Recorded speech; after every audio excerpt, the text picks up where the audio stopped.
নমস্কার প্রিয় বন্ধুরা, সবাই কেমন আছেন? আমি দেবলীনা আমার ছোট্ট একটি ব্লগে আপনাদের সবাইকে স্বাগত জানাই। পটল চিংড়ি দেখে কি বুঝলেন?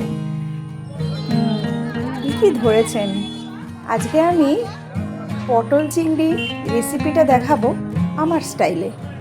একবার করেই দেখুন, একবার করলে না বারবার এইভাবে করেই আপনাকে খেতে ইচ্ছা করবে আর অন্যকে খাওয়াতেও ইচ্ছা করবে। সেদিনকে ইলিশ মাছ, তারপরে বড় পোনা মাছের ডিম, কিছু চিংড়ি মাছও কেনা হয়েছিল, জানেন তো, বাগদা চিংড়ি। আর চিংড়ি কিনেছিলাম আর পটলও তো নিয়েছিলাম। আপনাদের সাথে গল্প করেছিলাম যে পটল আর চিংড়ির যে রেসিপিটা আপনাদের সাথে একদিন আমি শেয়ার করব। তো সেটাই আজকে আপনাদের সাথে শেয়ার করব।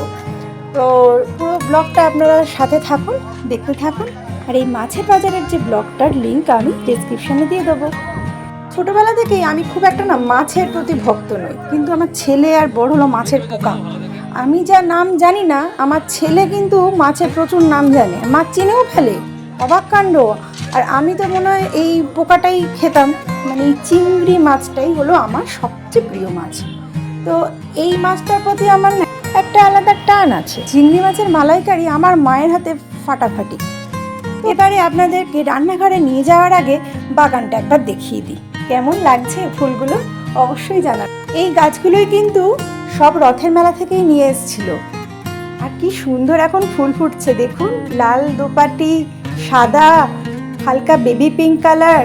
আর এই যে আমার সবচেয়ে প্রিয় এই জবা ফুলটা, দেখি একসাথে দুটো ফুটেছে। ভাবতে পারছেন আমার কত আনন্দ হয়েছে, সত্যি মনটা একদম ভরে গেছিল।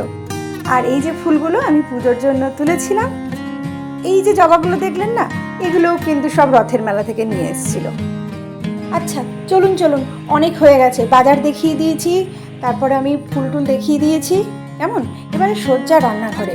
ওই যে কচি কচি পটলগুলো না, আহা হা, কাটতে হেব্বি লাগছিল, জানেন তো, কাচ করে কাটা হয়ে যাচ্ছিল।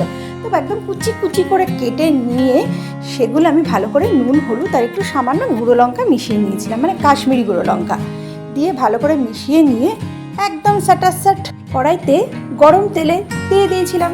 কড়াইতে দেওয়ার পরে সেটাকে ভালো করে নাড়তে হবে। আচ্ছা, পটল খেতে আপনাদের কেমন লাগে বলুন? আমার কিন্তু খুব খারাপও লাগে না, আবার খুব যে ভীষণ ভালোবাসি তাও কিন্তু নয়, মানে ওই একটা অ্যাভারেজ মিডিয়াম জায়গায় আছে আমার পটলের প্রতি। আর তবে পটলের সাথে যদি চিংড়ি হয় তাহলে আমার তো জমে ক্ষীর একদম। চলুন এবারে দেখাই, পটলটাকে আমি কিন্তু একদম ভালো করে ব্রাউন করে ভেজে নিয়েছিলাম। দেখুন কি সুন্দর দেখতে লাগছে না? তারপরে সেটার মধ্যে কিন্তু একটা টুইস্ট আছে। চলুন দেখি কি টুইস্ট আছে। আপনারা কি চিন্তা ভাবনা করছেন বলুন? আমি এবার এটাকে নিয়ে কি করব? ঠিক ধরে নিয়েছেন, আমি ওই পটলটাকে কিন্তু মিক্সিতে ব্লেন্ড করে নিয়েছিলাম, মানে একদম পিষে নিয়েছিলাম, বুঝলেন? আর এদিকে কড়াইতে চিংড়ি মাছগুলো দিয়ে জাস্ট হালকা নেড়েই তুলে নিয়েছিলাম। আর এই দেখুন পটলগুলোর কি অবস্থা হয়েছে, একদম পটল তুলে দিয়েছে। বাট চিংড়ি মাছ তো ওয়েট করছে না। এখানে মিক্সারের মধ্যে আমি জল নিয়ে নেবো, ওই জলটাই আমি পরে রান্নায় দেবো। এখানে কাজু, চারমগজ আর টমেটো একসাথেই বেটে নিয়েছি। ওই পেঁয়াজের সাথে এটা ভালো করে মিক্স করে নেব। এতে দিয়েছি পরিমাণ মতো নুন, অল্প জিরে গুঁড়ো, হলুদ গুঁড়ো আর কাশ্মীরি গুঁড়ো লঙ্কা।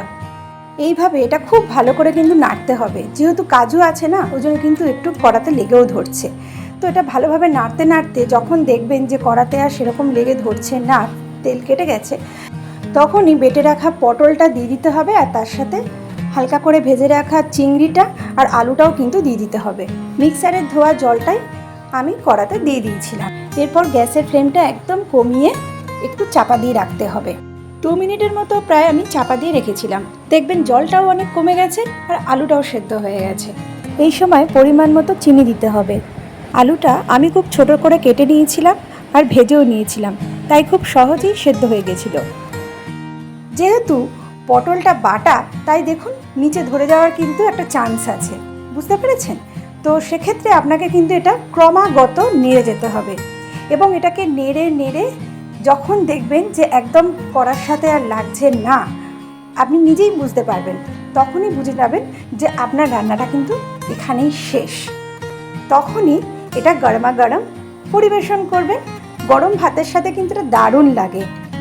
পুরো ভাতটাই কিন্তু এই পটল চিংড়ি দিয়ে খাওয়া হয়ে যাবে। আমার বানানো এই পটল চিংড়ি কিন্তু দারুণ খেতে হয়েছিল, অপূর্ব।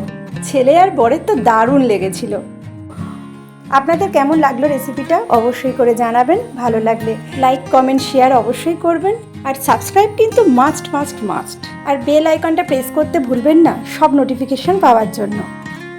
আজ তাহলে এই পর্যন্তই রইল। আসি, আবার একটি নতুন ব্লগে আপনাদের সাথে গল্প হবে। সবাই খুব ভালো থাকবেন, সুস্থ থাকবেন, সাবধানে থাকবেন। আর অবশ্যই করে আমার এই রেসিপিটা কিন্তু একবার হলেও ট্রাই করবেন। টাটা।